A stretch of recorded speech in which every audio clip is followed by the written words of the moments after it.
ዛጋ በዝርዝር እጅግ በጣም በመቶዎች የሚቆጠሩ ካምፓኒዎች አሉ።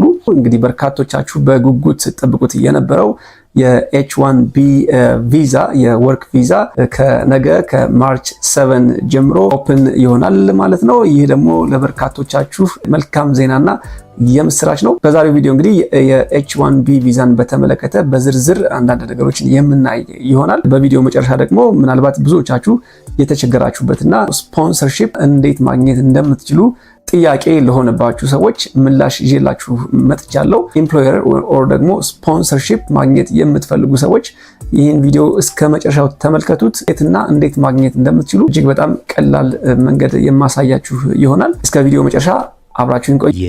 ይልማ ጆብ ነው። በስራ በቪዛ እና በጉዞ በአዳዲስ ቢዝነስ ጉዳዮች ላይ የምንነጋገርበት ቻናል ነው።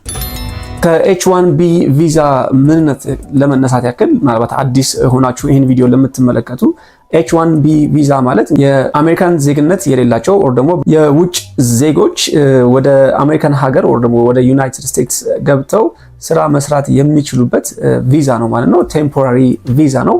እንደምታውቁት ይህ ቪዛ ምናልባትም የመጀመሪያው ኮንትራክት ሲፈረም ኦር ደግሞ የቅጥር ፊርማ ስትፈርሙ የመጀመሪያው ኮንትራክት የሚሆነው ለ3 አመታት ብቻ ነው። ያ ማለት ግን በ3 አመታት ውስጥ ቴምፖራሪሊ ለዛች አጭር ጊዜ ብቻ ቆይታችሁ ትመለሳላችሁ ማለት አይደለም። ኤክስቴንድ ማድረግ ይቻላል። ሪአፕላይ አድርጋችሁ ለተጨማሪ 3 አመታት ማራዘም የሚቻልበት እድል አለ። ኤች1ቢ ቪዛን በተመለከተ ግልጽ ለማድረግ ኤች1ቢ ቪዛ የውጭ ሀገር ዜጎች ወደ ዩናይትድ ስቴትስ ገብተው መስራት የሚችሉበት ቪዛ ነው ማለት ነው። እጅግ በጣም ወሳኝ ቪዛ ነው። ይህ የኤች1ቢ ቪዛ በጣም ደስ የሚለው ነገር ምንድነው? ምንም አይነት የእድሜ ገደብ የለውም።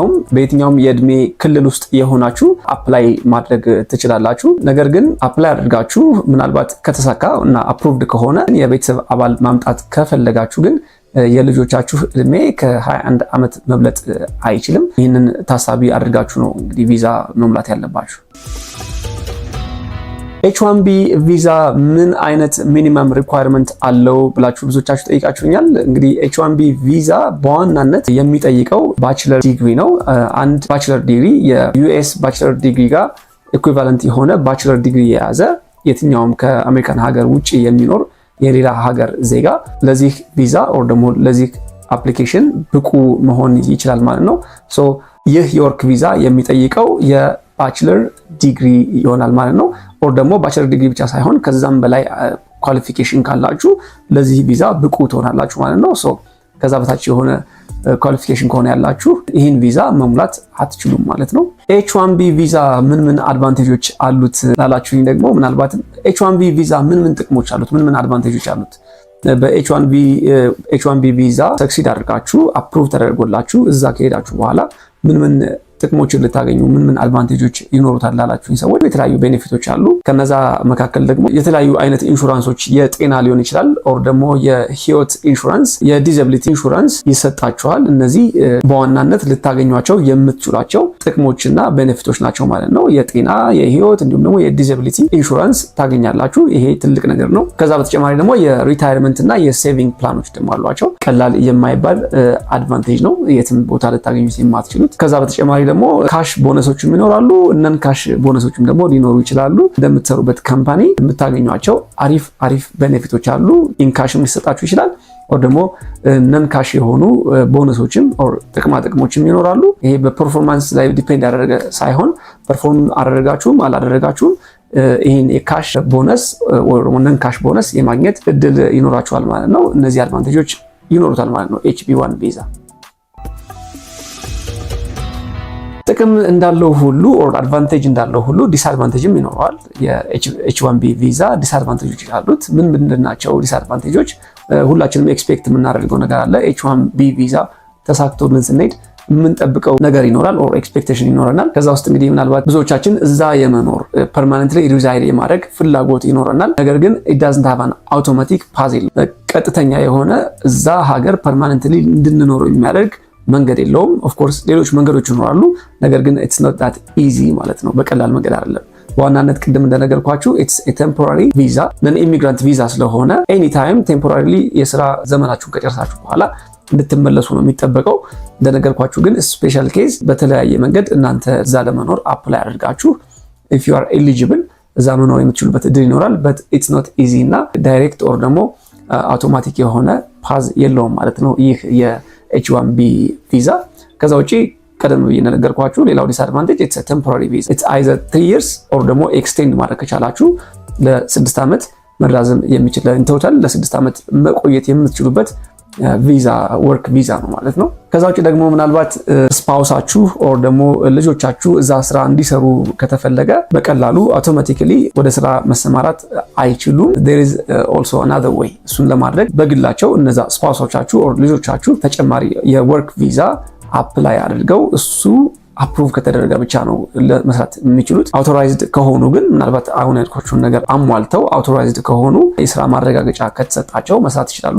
ከዛ ውጭ ግን መስራት አይችሉም ማለት ነው። ይሄ ሌላኛው ዲስአድቫንቴጅ ነው። ሌላኛው ዲስአድቫንቴጅ ኤኒ ታይም የዩኤስ ሲቲዝን የሆነ ሰው የእናንተን ቦታ ሪፕሌስ ሊያደርግ ይችላል ኦር ሊተካ የሚችልበትም እድል ይኖራል። ያ ማለት ደግሞ ለእናንተ ተመልሳችሁ ወደ ሆምላንዳችሁ እንድትመለሱ የሚያደርግ ነው ማለት ነው። so having all this in mind በዋናነት አሁን ብዙዎቻችሁ የምትጠይቁት መቼ ነው ኦፕን የሚደረገው የሚል ጥያቄ ነው። በመግቢያዬ እንደተናገርኩት ይህ የኤች1ቢ ቪዛ የሚጀመረው ከነገ ማርች 7 ጀምሮ ይሆናል። የሚቆየው እስከ ማርች 24 ድረስ ነው። በእነዚህ ጊዜዎች ውስጥ ተሯሩጣችሁ ስፖንሰር ኦር ደግሞ ኤምፕሎየር ኦር ደግሞ ቀጣሪ ማግኘት መቻል አለባችሁ። so I wish you all a good luck። አፕላይ አድርጋችሁ ለምን ያህል ጊዜ ይቆያል የምትሉት ያ ማለት ፕሮሰሱ አልቆ እናንተ ወደ ስራ እስክትገቡ ድረስ ኦር ደግሞ ቪዛ እስክታገኙ ድረስ ምን ያህል ሊፈጅ ይችላል? it depends እንዳላችሁበት አካባቢ እንደምትሞሉበት የተወለዳችሁበት አካባቢ ዲፔንድ ያደርጋል። ነገር ግን approximately ከ2 እስከ 7 ወር እስከ 8 ወር ድረስ ሊወስድ ይችላል ማለት ነው ፕሮሰሱ። ሌላ መንገድ አለ ፕሪሚየም የሚባል ከፍላችሁ ቪዛ የምታገኙበት መንገድ አለ። ፕሪሚየም የሚባለው ግን እጅግ በጣም እያጠረ ይሆናል ማለት ነው። እጅግ በጣም ባጠረ ጊዜ ቪዛ ማግኘት የምትችሉበት ሌላ ሲስተም ነው። ብዙዎቻችን ግን ስፖንሰር ፈልገን ኤምፕሎየር ፈልገን እነሱ ስፖንሰር እንዲያደርጉን፣ ምክንያቱም አጠቃላይ ክፍያውን ኦር ፊውን የሚከፍሉት እነሱ ስለሆኑ በእነሱ በኩል ስለምንሄድ በእነሱ በኩል የምንሄድበት ፕሮሰስ እንደነገርኳችሁ ከ2 ወር እስከ 7 ወር እስከ 8 ወር ድረስ ሊረዝም ይችላል ዲፔንዲንግ ኦን ዌር ዩ አር ዌር ዩ አር ቦርን እና ሌሎች ሁኔታዎች ተደማምረው ማለት ነው። በመግቢያ እንደነገርኳችሁ ስፖንሰርሺፕ ማግኘት ከባድ ነው። እንዴት ነው ቀጣሪዎቻችንን በዩናይትድ ስቴትስ የሚገኙ ካምፓኒዎችን ማግኘት የምንችለው ብላችሁ ብዙዎቻችሁ ጠይቃችሁኛል።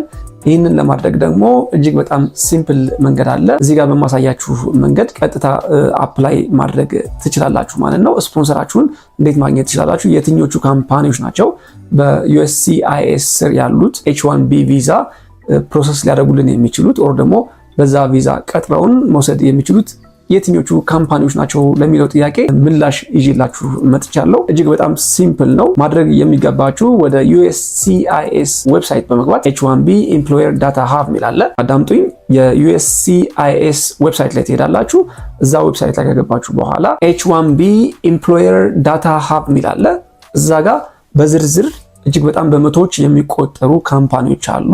ከዚህ ቀደምም ይህን ቪዛ ሲሰጡ የነበሩ አሁንም ደግሞ በመስጠት ላይ የሚገኙ ኢቭን የቀጠሯቸው ሰዎች ቁጥርም እዛ ጋር በዝርዝር ተቀምጧል።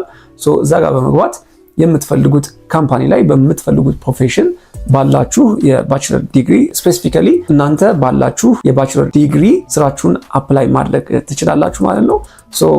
ለሁላችሁም መልካም እድል እመኛለሁ። እንደሚሳካላችሁም ተስፋ አደርጋለሁ። ሪሜምበር ከነገ ማርች 7 እስከ ማርች 24 ድረስ ብቻ የሚቆይ ስለሆነ እጅግ በጣም በፍጥነት ስፖንሰሮቻችሁን ፈልጋችሁ አፕላይ አድርጉላለሁ። ቪዲዮ ከተመቻችሁ ላይክ አድርጉ።